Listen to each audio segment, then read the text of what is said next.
It's over, Slade. What are you?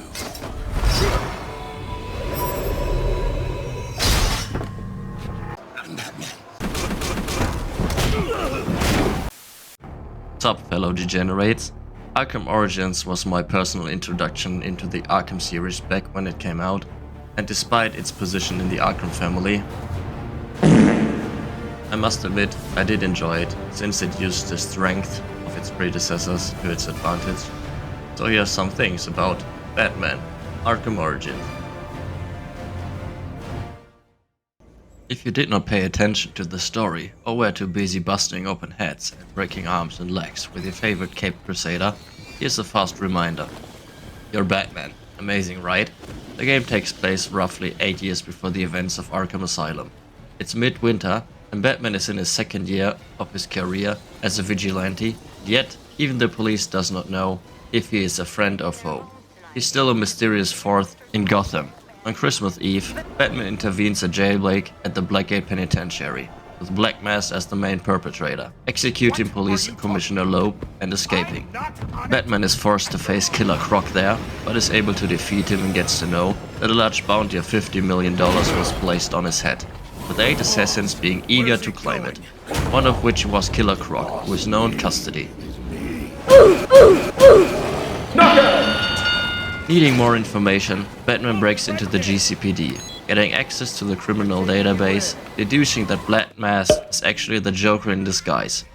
With all that knowledge, the world's best detective steps out in the night to set an end to the dangers that lurk therein. Did you know that Arkham Origins is the only game in the Arkham series that was not developed by Rocksteady, but by the Canadian studio Warner Bros. Montreal, who worked on the Wii U version of Arkham City? The story was inspired by the comic book series Batman: Legends of the Dark Knight and the graphic novel Batman Year One, which details Batman's first year. In the game, it is described as a Year 2.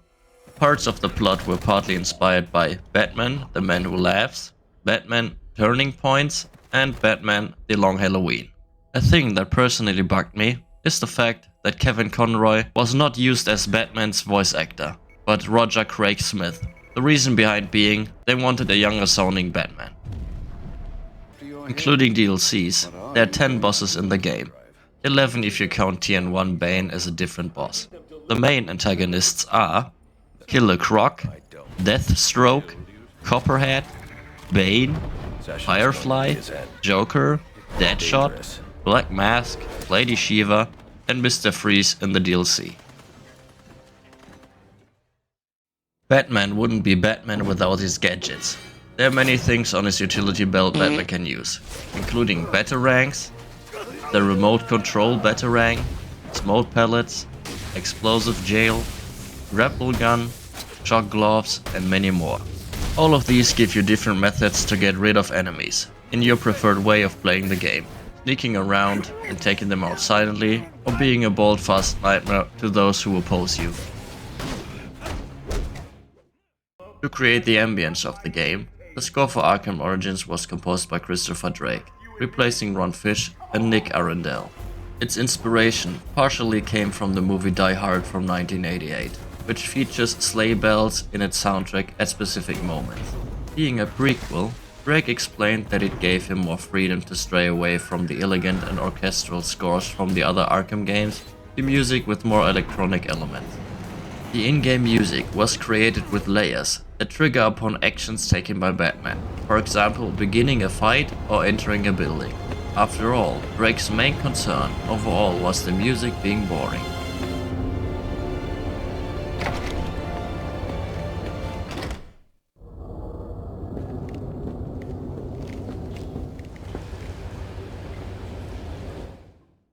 In the UK, Arkham Origins was the #1 selling game on all available platforms.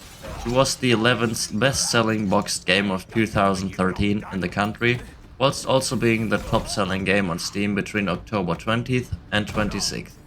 Yet, its overall sales were around even with Arkham Asylum and only half of those of Arkham City. If you didn't already try out all of them, there are 9 different ways to knock someone out in Origins.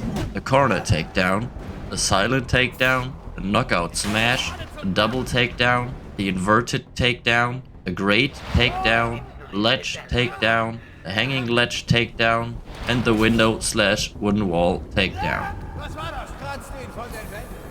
For the completionists beneath you all, there are quite a few collectibles to obtain to be able to reach 100% in the game.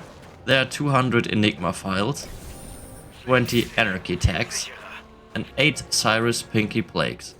Yet just another filler for more playtime, unfortunately. If you care to collect all of these, I'll put the link in the description. At the panel of Arkham Origins, at the Comic-Con 2013, it was announced that every player that got 100% completion would obtain the worst Nightmare Batsuit as a reward. That, however, never made it in the game as a choosable skin for Batman. Despite that, it can be seen in the cutscene, in which is shown how the Joker sees Batman, as a mythical monster.